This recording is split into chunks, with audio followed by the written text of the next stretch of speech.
how your brain manufactures your reality.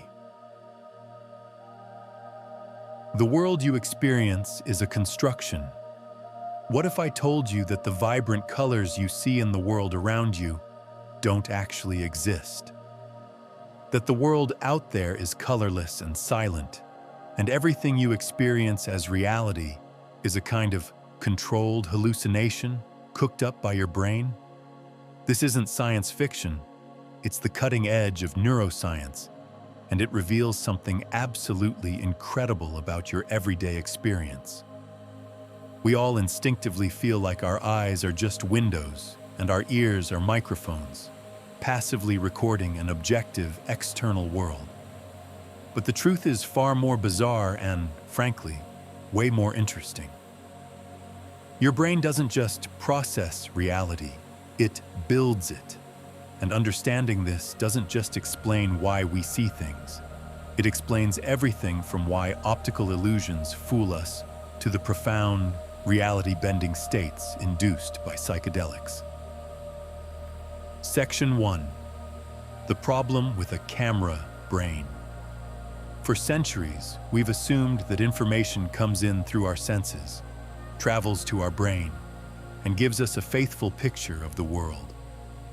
Think of it like a camera. Light comes in, hits a sensor, and an image is recorded. Simple, direct, accurate. But this camera model has a huge problem. The data coming from our senses is messy, incomplete, and often totally ambiguous. Light entering your eye is just a spray of electromagnetic radiation. Sound is just pressure waves hitting your eardrum. If your brain were just passively receiving this noisy data, the world would be a chaotic, confusing mess. A gurgle in your stomach could be hunger, anxiety, or indigestion. Your brain has to guess the cause. Think about catching a ball. By the time the light from the ball hits your retina and that signal travels to your brain, the ball has already moved. If you were only reacting to the information you receive, you'd miss it. Every single time. Yet, you can catch it. How? Here's the secret.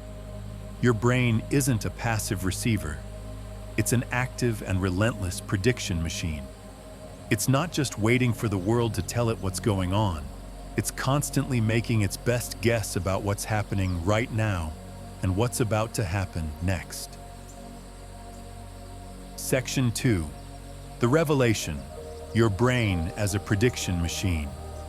This leads us to one of the most mind-bending ideas in modern neuroscience, the predictive processing framework. Instead of building your reality from the bottom up based on sensory data, your brain does the opposite. It builds it from the inside out, based on a lifetime of past experiences. Here's how it works.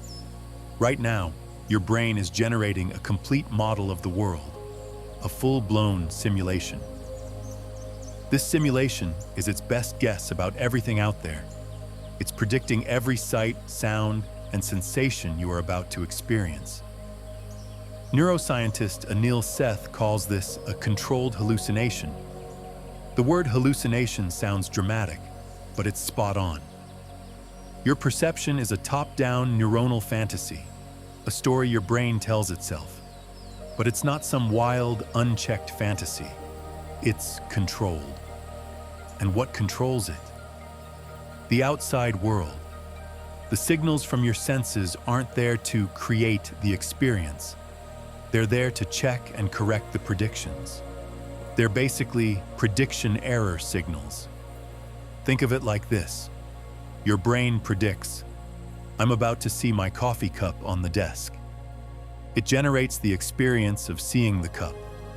The light hitting your retina just confirms, yep, prediction correct, or sends back an error signal. Nope, it's slightly to the left. Or, hold on, that's not a cup, it's a stapler. Your brain then instantly updates its prediction, and your conscious experience changes. This all happens in milliseconds, completely beneath your awareness. So what you actually perceive isn't the sensory data itself. It's your brain's best guess about the cause of that data. Your reality is a constantly updating predictive model. And when we all agree on our controlled hallucinations, we call that reality. Section 3. Proof you can feel. Illusions and the dress. This might still sound pretty abstract, but you can actually feel this process at work. Optical illusions are the perfect example. They aren't just quirky party tricks. They're windows into your brain's predictive machinery. Take the checker shadow illusion. You see a checkerboard with a cylinder casting a shadow. Square A is in the light, square B is in the shadow. A looks dark, and B looks light. Simple enough. Except, they are the exact same shade of gray. So why do we see them as different? Because your brain isn't just seeing color pixels. It's making a prediction based on its deep, hard-won knowledge of how shadows work. It knows that a surface in shadow is actually lighter than it appears, so it helpfully predicts that square B must be a light square made dark by the shadow. It generates the experience of a light square for you, effectively removing the shadow. Your brain's prediction about the context completely overrides the raw data from your eyes. This same principle explains the internet-breaking phenomenon of the dress. Was it blue and black, or white and gold? The photo was so ambiguous that people's brains made different unconscious predictions about the lighting. If your brain assumed the dress was in a shadow, it subtracted the bluish light and saw it as white and gold. If it assumed the dress was in bright, artificial light, it subtracted the yellowish light and saw it as blue and black. Neither group was wrong. Their brains were just running different simulations based on different built-in assumptions. Section 4. Extreme states, uncontrolled hallucinations, and psychedelics. So if normal perception is a controlled hallucination, what happens when that control breaks down? You get an uncontrolled hallucination. This is what we see in states like psychosis, but it also gives us a powerful lens to understand the reality-bending states brought on by psychedelics. Psychedelic compounds like psilocybin and LSD seem to work by directly hacking the brain's predictive system. According to a leading model called REBUS, which stands for Relaxed Beliefs Under Psychedelics, these substances basically turn down the volume on your brain's high-level predictions. Think of your brain's beliefs as having a confidence dial. Normally, the predictions coming from your high-level models, your sense of self, your ideas about the world, are turned up loud. They powerfully constrain what you experience. Psychedelics turn that dial way down. When those top-down predictions are weakened, the floodgates open to all the raw, bottom-up sensory information. The world no longer has to fit neatly into your brain's pre-existing boxes. This is why the world can feel so incredibly novel, vivid, and meaningful under their influence. It's also why you might see geometric patterns where there are none, or feel the boundary between yourself and the universe begin to dissolve, an experience called ego dissolution. Your sense of being a self is, itself, a high-level prediction. It's the brain's best guess about what it means to be this particular living, breathing organism. When the predictions that hold this stable self together are relaxed, the experience can fragment or dissolve entirely. This isn't just a recreational curiosity. Understanding this is opening new doors for treating conditions like depression and PTSD, where people are often trapped in rigid, negative patterns of thought. In other words, stuck in unhealthy predictions. Psychedelics might help by shaking up these deeply ingrained models, creating a window of opportunity for new, healthier ones to form. This revolution in neuroscience, from seeing ourselves as passive observers to active constructors of reality, is changing everything.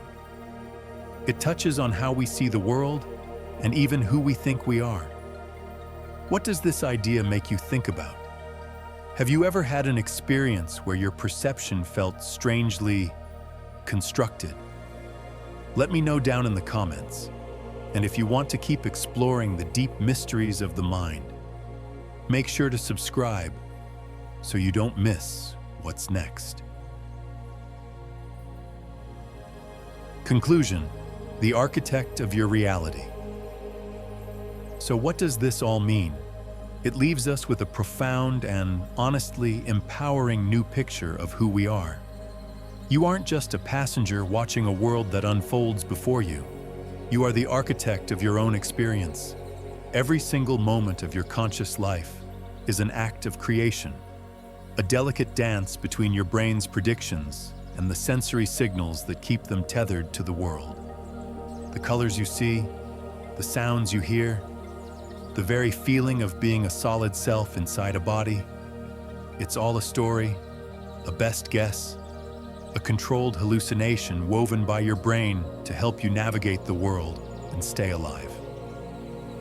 This doesn't make reality any less real. The bus is still there, and your predictions had better account for it. But it does mean our experience is more personal, more subjective, and ultimately, more malleable than we ever imagined. It's like what the painter Paul Cézanne said: color is the place where our brain and the universe meet. And in that meeting, your personal universe is born.